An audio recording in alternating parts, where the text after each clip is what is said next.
नमस्कार। आज हम बात करने वाले हैं इस पूरी दुनिया के सबसे बड़े ग्लोबल पावर शिफ्ट के बारे में, साथ ही साथ ईयू के बारे में और नाटो के भी बारे में। आखिर हम क्यों चर्चा कर रहे हैं? तो यहाँ पर एक ट्रम्प का डिसीजन है भैया कि इन्होंने ईयू पर वापस से टैरिफ लगा दिया है। और दूसरी सबसे बड़ी बात जो पूरा चौंकाने वाली है, जो मैं कह रही हूँ कि पूरा वर्ल्ड ऑर्डर बदल करके रख देगी, वो ये कि ट्रम्प और पुतिन के बीच में, वो दो नेशन जो हमेशा एंटी रहते हैं, इनके बीच में एक बहुत बड़ी सीक्रेट बातचीत और सीक्रेट डील साइन हुई है। और ये डील क्या है और इस डील से दोनों को क्या फायदा मिलने वाला है, इस पर भी बातचीत करेंगे। यहां पर आपको एक पैटर्न देखने को मिला होगा ट्रंप का, कि ट्रंप धीरे धीरे करके नाटो से बाहर हो रहे हैं, धीरे धीरे ईयू से अपनी पकड़ को कमजोर कर रहे हैं, क्योंकि वो चाहते हैं कि वो इंडो पैसिफिक और चाइना पर अपनी नजर रख सके। और दूसरी तरफ रशिया का जो उद्देश्य है वो अब पूरा होता हुआ नजर आएगा, क्योंकि रशिया जो है उसका पूरा पूरा माइंडसेट है कि भैया हमें हमारा जो यूएसएसआर है वो दोबारा से बनाना है, हमें पूरा वो जो क्षेत्र था वो चाहिए था। और इसको लेकर के एक इतिहासकार है, यहाँ पर नाम हो जाता है उनका टिमोग्राफ। इन्होंने भी बोला था कि जो रशिया है वो 2029 तक नाटो यू पर हमला कर सकता है, ठीक है, क्योंकि वो अपने क्षेत्र को कब्जा करना चाहता है। तो ये दोनों ने अपनी अपनी चीजें अपने अपने हित के लिए एक डील, एक आप कह लो सीक्रेट टॉक, एक तरीके से समझौता जो है वो किया है। अब ये कैसे प्रूफ होता है, क्या चीजें इसमें हुई है, और लास्ट में जो सिनेरियो हमें समझ में आएगा तो आपको पता चलेगा कि एक्चुअल में इंडिया अब इसमें क्या करने वाला है, इंडिया किस साइड खड़ा होने वाला है, क्योंकि हमारे संबंध तो भैया दोनों से ही अच्छे हो जाते हैं। चलो शुरू करते हैं और देखते हैं यहाँ पर खबर, क्योंकि संबंध हमारे इनसे भी अच्छे हैं और अब हमारा स्टैंड बताएगा कि आगे क्या होगा। तो खबर ये थी कि Trump says he will raise tariff on autos from European Union to 25%। पहले जो है इन पे 10% का टैरिफ लगा रखा था इन्होंने, मतलब 10% था, सॉरी 15% था टैरिफ, और इसको इन्होंने बढ़ा करके यहाँ पर 25% कर दिया है, यानी कि 10% का यहाँ पर देखोगे इंक्रीज देखने को मिला है। तो सबसे पहले पता है ये क्या कर रहे हैं, ये धीरे धीरे जो यूरोपियन यूनियन है और जो नाटो है उसको इकोनॉमिकली कमजोर कर रहे हैं, थ्रेटन पहुंचा रहे हैं। क्योंकि सिक्योरिटी की अगर मैं बात करूँ, नाटो यूएस पर डिपेंडेंट करता है, इसलिए वो बोलता है कि हम आपको देंगे नहीं। यूरोपियन यूनियन अब इस तरीके से अगर टैरिफ लगाया जाएगा यूएस के द्वारा, तो ऑफकोर्स वहां पर जो कंपनी है उनको लॉस होगा, ठीक है, उनकी इकोनॉमिक जो स्टेबिलिटी है वो कहीं ना कहीं खराब होगी और प्रॉब्लम देखने को मिलेगी। ये जनरेट किया जा रहा है किसके द्वारा? अमेरिका के द्वारा। और आप सभी को पता है कि भैया ये ट्रेड वॉर है, पूरे से पूरा तरीके का ट्रेड वॉर चल रहा है यहाँ पर यूएस और ईयू के बीच में, क्योंकि 25% टैरिफ बढ़ा देना और इस तरीके से पूरा सिनेरियो आपने बात करी एक दिन पहले पुतिन से, और दूसरे दिन आपने यहाँ पर टैरिफ लगा दिया, तो वो कहीं ना कहीं संकेत देता है कि आप किस तरीके की जो नीति है वो अपना रहे हो। आप दबाव बनाना चाह रहे हो, आपकी जो रणनीति है ना वो दबाव की नीति है, ताकि आप वैश्विक व्यापार संतुलन को आपने पूरी तरीके से हिला दिया। और ये कैसे हिला है, तो इस पे आपको एक चीज याद होगी कि भैया 66 ऑर्गेनाइजेशन से इन्होंने अपने आप को ड्रॉप कर लिया यूएस ने। क्यों? क्योंकि उनको अमेरिकी फर्स्ट पॉलिसी अपनानी थी। तो वो इस समय जो उनका पूरा ट्रम्प का माइंडसेट है ना कि भैया एक तो हमें अमेरिका को अगेन ग्रेट बनाना है, दूसरा हमें चाइना को जरूर टैकल करना है, क्योंकि अगर सुपर पावर हम नहीं रहे तो ऑफकोर्स चाइना बनेगा, ये बात यूएस जान चुका है। और इसलिए वो अपना पूरा फोकस अब इंडो पैसिफिक क्षेत्र और चाइना पर करना चाहता है, और अपना पूरा का पूरा जो मिलिट्री है या फिर इकोनॉमी है वो इधर झोंकना चाहता है। इसलिए वो सारी चीजों को साइडलाइन कर रहा है। यहाँ पर डब्ल्यूटीओ वहां से भी एग्जिट हो गया। तो अब यहाँ पर प्रॉब्लम क्या हुई, डब्ल्यूटीओ से इनके एग्जिट होने की, कोई भी नेशन डब्ल्यूटीओ में जाकर के अनफेयर ये टैरिफ और इन सबकी वकालत नहीं कर सकता है, क्योंकि भैया यहाँ पर जो उसका डिसीजन है वो यूनिलैटरल कदम वो उठा रहा है, डब्ल्यूटीओ से तो लेना ही देना नहीं है। तो ये देश अब परेशान है कि वो जाएं कहाँ। पहले तो डब्ल्यूटीओ था, अमेरिका उसमें है नहीं, और इसलिए उसने पहले ही अपने आप को एग्जिट कर लिया कि भैया हम टैरिफ लगाएंगे, उस तरीके से रणनीति अपनाएंगे। तो ये पूरा का पूरा मामला चल रहा है। अब इससे क्या है, सप्लाई चेन पूरे विश्व की प्रभावित होगी, साथ ही साथ महंगाई बढ़ेगी और वैश्विक निवेश पर असर पड़ेगा। और ये भारत जैसे देशों के लिए भी चुनौतीपूर्ण है, क्योंकि ईयू के साथ हमने mother of all deal sign किया था, फ्री ट्रेड अग्रीमेंट भी साइन किया था, तो कहीं ना कहीं इंडिया पर भी इसका इफेक्ट पड़ने वाला है। चलिए इतना आपको समझ में आया, चलो और समझते हैं थोड़ा सा। अब देखो कुछ दिन पहले की ही बात है, ठीक है, फेडरिक मर्ज, ये हमने डिस्कस भी किया था, जर्मनी का जो टॉपिक था। फेडरिक मर्ज ने ये बोला कि भैया ट्रंप जो भी ये काम कर रहे हैं ना, ये बेवकूफी वाला काम कर रहे हैं, ये पागलपंती वाला काम है। और उन्होंने ट्रंप को सुनाया था, जर्मनी ने धर करके, और जर्मनी ने अपनी एक 77 साल बाद न्यू मिलिट्री पॉलिसी भी लॉन्च कर दी। तो अभी ये धीरे धीरे आपको समझ में आएगा कि पूरी दुनिया भाई ये जानती है कि अब हमें सेल्फ डिपेंडेंट होना पड़ेगा। अगर हम सेल्फ डिपेंडेंट नहीं हुए तो यहाँ पर कोई भी देश किसी का भी नहीं है, सब अपने लिए लड़ रहे हैं यहाँ पर। ठीक, तो जैसे ही ये इनको कहते हैं कि ट्रंप पागल है, तो ट्रंप रिस्पॉन्ड ना करें ऐसा हो सकता है? ट्रंप ने रिस्पॉन्ड किया। रिस्पॉन्ड करके इन्होंने क्या किया कि भैया अपनी जो 5,000 सेना थी जो इन्होंने जर्मनी में तैनात कर रखी थी जर्मनी की सुरक्षा के लिए, बोले भैया हम अपने सैनिकों को विड्रॉ कर लेंगे। एक मुंहतोड़ जवाब यहाँ पर दे दिया। अब ये विड्रॉ तुरंत नहीं करेंगे, पहले बता दूं 6 से 12 महीने का समय लगेगा। एग्जैक्ट एक्शन तो कुछ नहीं हो जाता कि सभी वापस आ जाएंगे। 6 से 12 महीने में ये वहां से अपने सारे सैनिकों को निकाल लेंगे। ठीक है, अभी इन्होंने चेतावनी भी दे डाली है। और सबसे इंपॉर्टेंट कि भैया युद्ध चल रहा है, युद्ध में जरूरत है शांति की भी जरूरत है, लेकिन हो नहीं पा रही, युद्ध में जरूरत है सुरक्षा की भी। तो उस बीच इन्होंने ये कदम उठा दिया कि ऐसे कैसे तुमने कह दिया कि ईरान युद्ध में हम जो कर रहे हैं वो गलत कर रहे हैं, हम जो भी कर रहे हैं हम सही कर रहे हो, तुम्हें हमारी बात माननी पड़ेगी। अब देखिए ये बहुत बड़ा मिलिट्री शिफ्ट है या नहीं है कि आप अपने वो नेशन जो मित्र देश है वहां से आप अपनी मिलिट्री को हटा रहे हो, वहां से उनका सपोर्ट आप कम कर रहे हो। तो धीरे धीरे वो जो ग्रुप जिसको हम बहुत पावरफुल मानते हैं, चाहे वो नाटो चाहे वो ईयू है, उससे भरोसा हटेगा ना, और वो देश एक अल्टरनेट देश खोजेंगे कि अब भैया किस पर हम रिलाय कर सके। तो अपॉर्चुनिटी भी है पूरी दुनिया के देशों के पास, और यहाँ पर समस्याएं भी हैं उन नेशंस के लिए जो कहीं ना कहीं यूएस पर डिपेंडेंट थी अपनी सिक्योरिटी के लिए। Right, and this is the important thing कि ये पूरी तरीके से आर्थिक तौर पर भी पूरे विश्व को झकझोरने वाला है और रणनीतिक तौर पर भी। चलिए, तो ये आपको समझ में आया, और मैंने आपको बताया ना कि ये जो काम किया जा रहा है क्यों किया जा रहा है, चाइना और इंडो पैसिफिक क्षेत्र पर अपना जो नजर गड़ाने के लिए इस पे किया जा रहा है। अब चलिए आते हैं जो डिस्कस किया गया है, और डिस्कस होने के बाद देखो क्या क्या हुआ है। यहाँ पर इन्होंने अचानक से बोल दिया, एक फोन कॉल में यू टर्न लिया है ट्रंप ने, एक फोन कॉल में यू टर्न, क्योंकि ट्रंप को ये पता है कि रशिया के संबंध चाइना के साथ अब बेहतर होते जा रहे हैं, and this is damn true. यहाँ पर बहुत अच्छी एक तरीके से अगर मैं मिलिट्री डील्स की बात करूं, रक्षा समझौते की बात करूं, तो रशिया और चाइना के बीच में बहुत ही बेहतरीन रक्षा समझौते हाल के दिनों में हुए, जो कि ना तो यूएस के लिए अच्छे हैं और ना ही इंडिया के लिए अच्छे हो जाते हैं। ये बात ट्रंप को भी पता थी और पता है। ठीक है, अब जैसे ही बातचीत होती है ये तुरंत यू टर्न लेते हैं। यू टर्न अपनी किन किन बातों से इन्होंने लिया है ये भी देखना। Trump is a biggest liar और बिगेस्ट मौका परस्त आदमी, ये पता चलता है। इन्होंने यू टर्न लिया कि अभी तक ये बोलते थे कि भैया हम ना यूक्रेन का सपोर्ट करेंगे, यूक्रेन को अपनी सहायता भी देंगे, यूक्रेन को आर्थिक सहायता भी देंगे और मिलिट्री जो सपोर्ट है वो भी देंगे। लेकिन इन्होंने क्या किया, दोनों को ही खत्म कर दिया। साथ ही साथ रूस डोनाबास क्षेत्र पर अपना नियंत्रण बनाए रखना चाहता है, इन्होंने बोला रूस को तुम बनाए रखो। यूक्रेन को बोला कि जो रशिया चाहता है उसको दे दो, और वहीं जो जेलेंस्की है वो कह रहे हैं कि ऐसा कोई क्षेत्रीय समझौता हुआ ही नहीं है, तो मैं क्यों इनको अपने क्षेत्र दे दूं, जबकि यूएस प्रेशराइज कर रहा है यूक्रेन को कि नहीं तुम्हें देना पड़ेगा, तुम दो उनको। अब देखो ये वाली चीजें चल रही हैं, रशिया यूक्रेन पॉलिसी शिफ्ट होता हुआ दिखाई दिया, क्योंकि इन्होंने अपना जो फंडिंग है यूक्रेन के लिए वो रोक दिया, मिलिट्री सपोर्ट जो है वो रोक दिया, और बोल दिया कि हम शांति चाहते हैं, यहाँ पर शांति होनी चाहिए और तुम दोनों लोग क्या है पीस अग्रीमेंट साइन कर लो।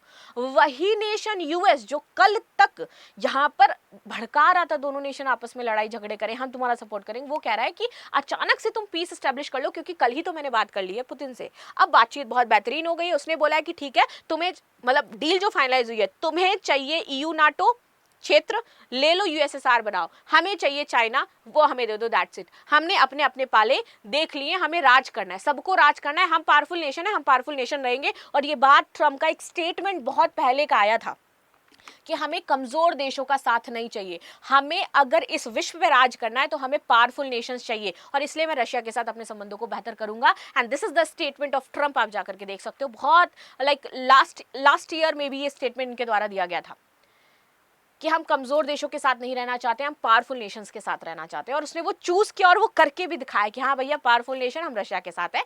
नाउ अब देखिए, अब इसी बीच आपको एक चीज याद रखनी होगी, और एक बात आपको राजनाथ सिंह की जरूर याद रखनी चाहिए। राजनाथ सिंह ने हाल ही में एक स्टेटमेंट दिया जब इटली के साथ वो डील साइन कर रहे थे, और उन्होंने इटली को ये चेतावनी दी कि आप पाकिस्तान के साथ हमारा जो मिलिट्री डिफेंस पैक्ट हुआ उसको शेयर नहीं करोगे टेक्नोलॉजी। तो उन्होंने एक बात कही कि भैया आज का जो वर्ल्ड ऑर्डर है, आज का जो वैश्विक ये जो नियम बनाए जा रहे हैं, ये कोई वैश्विक नियम नहीं है, ये अनिश्चित है, ये कभी भी कुछ भी हो सकता है, कभी भी कहीं भी पावर शिफ्ट हो सकता है, कभी भी कोई भी देश किसी भी पाले में जा सकता है। तो there is no rule, if there is a rule but there is no rule, rule है बट कोई रूल नहीं है, कभी भी टूट सकते हैं, कभी भी नए रूल बन सकते हैं। तो इस टाइम में हर एक नेशन को अपनी सिक्योरिटी की चिंता होती है, अपने जो मिलिट्री हो चाहे वो अपनी फर्दर चीज हो, उसके नेशन के बारे में वो सोचेगा, और यही सबसे बड़ी चीज है। और वही देखो सेम यही चीज हो रहा है ना, इंडिया भी इसीलिए वही काम कर रहा है कि भाई हाँ पहले हम अपने नेशन की सिक्योरिटी सोचेंगे, बाद में आप कुछ भी देखो। और वहीं यहाँ पर ये ट्रम्प ने बकायदा प्रूफ कर दिया कि भैया अभी तक तो हम यूक्रेन के साथ थे लेकिन अब हम नहीं हैं। चलिए अब देखो नाटो से कैसे इन्होंने अपने आप को पूरी तरीके से खत्म किया, नाटो को पूरी तरीके से तोड़ रहे हैं। हमें कह रहे हैं हमें नाटो से मतलब ही नहीं है। नाटो यूरोपियन सिक्योरिटी एंजाइटी की बात कर लेते हैं। यहाँ पर बार बार ये कहते रहे हैं ट्रम्प कि भैया जो नाटो है वो बेकार है, नाटो को अपनी सुरक्षा खुद करनी होगी, आत्मनिर्भर बनना होगा, नाटो पे हमारा जो पैसा लग रहा है वो बेकार लग रहा है। हम चाहते हैं कि एक स्वतंत्र यूरोपियन आर्मी जो है वो अपने हिसाब से कदम उठाए, आत्मनिर्भर बने, ताकि हम बीच में इनका कोई भी सपोर्ट या फिर जो भी चीजें हैं वो ना करें। तो यूरोपियन यूनियन और नाटो दोनों से इन्होंने अपने आप को क्या किया, समाप्त कर लिया। अब बात आती है भारत की, क्या भारत को इससे कोई फायदा मिलेगा? क्या जो भारत है वो इसका फायदा उठा पाएगा? क्योंकि भारत के पास बिगेस्ट अपॉर्चुनिटीज हैं। मैं ऐसा क्यों कह रही हूँ बिगेस्ट अपॉर्चुनिटीज है? तो देखो भाई, जब भी आप मान लीजिए कि यूएस नाटो को इतने लंबे समय तक यूएस को सपोर्ट कर रहा था, अब अचानक से वो सारी चीजें अपनी धीरे धीरे कम करेगा, तो ऑफ कोर्स वो किसी अन्य देश की तरफ देखेगा मिलिट्री सपोर्ट्स के लिए, वो किसी अन्य देश की तरफ देखेगा व्यापार के लिए। तो कौन है उसके पास? एक तो उसको चाइना नजर आ रहा है लेकिन थ्रेट है उससे भी, तो इंडिया भी तो है यहाँ पर। तो यहाँ पर एक मार्केट बन सकता है, पूरा इंडिया जो है वो इकोनॉमिक हब बन सकता है। इसके पास इतना बड़ा मार्केट होगा। यू के साथ फ्री ट्रेड डील साइन करना यही था, और सही टाइम पर इंडिया ने सही स्टेप लिया, और वही अब आगे देखो कितना ज्यादा हेल्प करने वाला है। अब यहाँ पर स्ट्रैटेजिक बैलेंसिंग आ जाता है, क्योंकि बैलेंसिंग ग्लोबल पावर्स की बात चल रही है यहाँ पर, क्योंकि हम मल्टी अलाइन पर भरोसा करते हैं। एक हमारे संबंध रशिया से भी अच्छे हैं, यूएस से भी अच्छे हो जाते हैं, ठीक है, हमारे संबंध ईरान से भी अच्छे हैं, इजराइल से भी अच्छे हो जाते हैं। तो इस तरीके से हम मल्टी अलाइनमेंट की नीति पर चलते हैं, वैश्विक मंच पर हम अधिक स्वतंत्र और प्रभावशाली हमें बना देता है। अब देखो, हम एडवांस डिफेंस टेक्नोलॉजीज अन्य देशों के साथ शेयर कर सकते हैं, पश्चिम देशों के साथ भी, अमेरिका के साथ भी। तो हमारी जो डील्स हैं वो सबके साथ होती रहेंगी। प्लस क्वाड, ब्रिक्स और एससीओ जैसे मंचों पर हम सक्रिय भूमिका निभाते हैं, जो कि हमें ब्रिज पावर बनाता है। यानी कि ब्रिज पावर कैसे? अगर दो देशों के बीच में नहीं बन रही है, बट उन दोनों देशों की इंडिया से बन रही है, तो India is a bridge between two nations, जो हम बात करा सकते हैं। That is called the bridge power, जो इंडिया भी प्रेजेंट टाइम में है, क्योंकि हमारे सभी नेशंस के साथ बेहतरीन संबंध हो जाते हैं और ये हमें खुला बाजार देता है। अब भारत को बस थोड़ा सा सावधानी अपनानी होगी और थोड़ा सा अपने राष्ट्रीय हित को सोच करके अपना काम करना होगा, और हमारे पास मार्केट ही मार्केट है, and we are going to be a next manufacturing hub बन सकते हैं, हम चाइना बन सकते हैं। नाउ ईयू एंड इंडिया के बीच में आप देखोगे कुछ की फिगर्स है जो आपको समझने चाहिए, और यहाँ पर ईयू की बात हो रही है, टैरिफ लगाया गया है, तो हमें देखना भी है कि किस तरफ स्टैंड करना है। इफ वी टॉक अबाउट, तो हमने डिस्कस किया था 2032 तक हम क्या करेंगे, 107.6% तक अपना जो एक्सपोर्ट गुड्स है उसको बढ़ाएंगे। प्लस हमने 4 बिलियन यूरो पर ईयर का यहाँ पर यूरोपियन एक्सपोर्ट की सेविंग ड्यूटीज की बातचीत करी थी। 90% ऑफ टैरिफ एलिमिनेशन रिड्यूस की बात करी थी, 90% तक टैरिफ कम किया जाएगा। तो ये हमारे डील्स है जो यहाँ पर रही हैं। अब देखना यहाँ पर यूएस ने कैसे ईयू से एक एक करके अपने आप पल्ला झाड़ा है, एक एक करके और जानबूझ करके। सबसे पहले फ्रांस की बात करते हैं, तो यहाँ पर इन्होंने धमका दिया, उसको टारगेट किया, और ट्रम्प ने एक्यूज किया कि यार ये तो बेवकूफ हैं, इनको कुछ नहीं आता। इनेमल माक्रोन ने उनकी वाइफ को धमकी दे दी थी, ठीक है। तो फ्रांस के साथ अपने संबंधों को खराब किया। फ्रांस ने सबसे बड़ी चीज, क्योंकि फ्रांस ने सपोर्ट नहीं किया यूएस का, जब आप देखोगे कि ये वॉर चल रहा था ईरान वाला, तो फ्रांस ने बोला भैया हम किसी भी साइड नहीं, हमारे देश के जो लोग हैं वो हमारे लिए प्रायोरिटी हैं, हमारे लिए कोई भी नेशन प्रायोरिटी नहीं है, ना ही हम यूएस की साइड है, ना ही हम ईरान की साइड है, ना ही हम इजराइल के साथ है। तो वहाँ से इनका मूड सनक गया। स्पेन के साथ भी यही करते हैं, बोलते हैं इलीगल है, रास्कल्स है, अनजस्ट है। यही इन्होंने जर्मनी के साथ किया, अपने 5000 सैनिक बुला लिए। इटली के साथ भी, इटली को भी धमकाया कि हम तुम्हारे यहाँ ट्रूप्स भेज देंगे अगर तुम ऐसे काम करोगे, क्योंकि वो क्यूबा और ग्रीनलैंड वाला जो मुद्दा हो गया था, वहाँ पर जब ये सपोर्ट कर रहे थे तब ये सारी बात निकल करके आई थी। तो इस तरीके से इन्होंने क्या है, एक करके अपने आप को पूरी तरीके से हटा लिया, और सेम यूके के साथ भी ये यही कर रहे हैं, राइट। तो यानी कि अपने आप को धीरे धीरे करके ये रिड्यूस कर रहे हैं। और 2029 तक जो मैंने आपको बताया था, ये टीमोग्राफ, यही है वो सैन्य इतिहासकार जिन्होंने बताया था कि पक्का रशिया जो है हमला करेगा ही नाटो के ऊपर। उसके पीछे के बहुत सारे कारण हो जाते हैं, वन ऑफ देम तो यूक्रेन ही वाला हो जाता है, क्योंकि यूक्रेन का भी मुद्दा चल रहा है और ये कीव को लेकर के चर्चा चल रही है। रूस ने पहले भी जर्मनी की सोच है वो बदला है, क्योंकि इन्होंने क्या किया था, एक केबल थी यहाँ पर, पार केबल, इसको कट कर दिया था। तो जर्मनी को पता है यहाँ पर कि भैया हमें खतरा है इनसे, और इसीलिए उसने अपनी 77 साल में फर्स्ट टाइम अपनी मिलिट्री पॉलिसी को चेंज किया और अपना जो खर्च है रक्षा पर वो बढ़ाया है, क्योंकि उनको अब यूएस पर भरोसा रह नहीं गया। जर्मनी देख ही रहा है कि यूएस कर क्या रहा है, और उसको रशिया से खतरा है, यूएसएसआर के कुछ लैंड हो जाते हैं, तो बदला तो लेना ही है पुराना वाला। तो इसलिए वो अपने आप को मजबूत कर रहा है, और इनको ये भी पता है कि भैया अभी मेरा है, अभी जो एक तरीके से यूक्रेन का टाइम चल रहा है, उसके बाद आगे आकर के बढ़ के देखोगे मैप में तो भैया एक एक करके हमें टारगेट किया जाएगा। रशिया वर्सेस नाटो है, हम ये सभी जानते हैं, नाटो को पसंद ही नहीं करता है पूरी तरीके से, वो मानता ही नहीं है कि नाटो कुछ है। तो जर्मनी को एहसास दिलाया गया कि अब उसकी सुरक्षा की जिम्मेदारी उसको खुद उठानी पड़ेगी। ये नाटो नेशंस है जिसके बारे में बात करें, देयर इज लाइक 32 कंट्रीज और ईयू में इस समय 27 कंट्रीज हो जाती हैं। अब सबसे बड़ी चीज ये देखो, अक्रॉस नाटो की अगर हम बात करें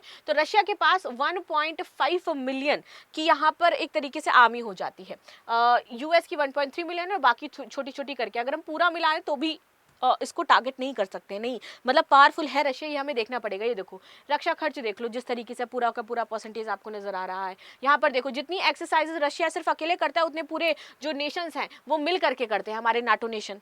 रशिया अकेले उतनी एक्सरसाइजेज पूरे साल में कर लेता है, तो कहाँ पर आप दोनों की एक तरीके से कंपैटिबिलिटी है? बिल्कुल भी नहीं है। अब देखो यहाँ पर उसने यूक्रेन पर हमला किया, इधर रशिया हो जाता है, तो आगे पूरा यूरोपियन यूनियन ही तो है, यूरोप ही तो हो जाएगा। अब यहाँ पर हमला किया है, कल को रोमानिया में, हंगरी में, स्लोवाकिया में यहाँ पर हमला कर देगा। तो इनको पता है कि इसके बाद नेक्स्ट हमारा ही टारगेट है और इसीलिए ये इस तरीके की बातें कर भी रहे हैं। तो इनका कहना है रशिया से कि तुम ये वाला हिस्सा देखो और हमें चाइना देखने दो, हमारे लिए चाइना जरूरी हो जाता है, हमारे लिए जो इंडो पैसिफिक क्षेत्र है वो इंपॉर्टेंट हो जाता है। नाउ इंडिया के पास एक अपॉर्चुनिटी भी है और एक यहाँ पर खतरा भी है, बिकॉज जैसे राजनाथ सिंह ने बोला कि भैया देखो there is a rule but there is no rule, कभी भी चेंज हो सकता है अपने अकॉर्डिंग, अपनी सिक्योरिटी के अकॉर्डिंग। तो इंडिया अब किसकी तरफ रहेगा, किसको सपोर्ट करेगा, क्योंकि दोनों के साथ अपने बैलेंस को हमें बना करके रखना है, अपनी सुरक्षा को भी ध्यान में रखना है, ताकि हमारा जो नेशनल इंटरेस्ट है वो भी बना रहे। नो डाउट हम गेम में तो हैं और गेम में सबसे इंपॉर्टेंट प्लेयर हैं। अब अपना इंपॉर्टेंस कैसे इंडिया प्रूव करेगा, दिस इज द क्वेश्चन। बाकी आपकी क्या राय जरूर बताएगा। मिलते हैं नेक्स्ट क्लास में, तब तक के लिए धन्यवाद। लाइक शेयर सब्सक्राइब करना बिल्कुल भी ना भूलें and thank you so much.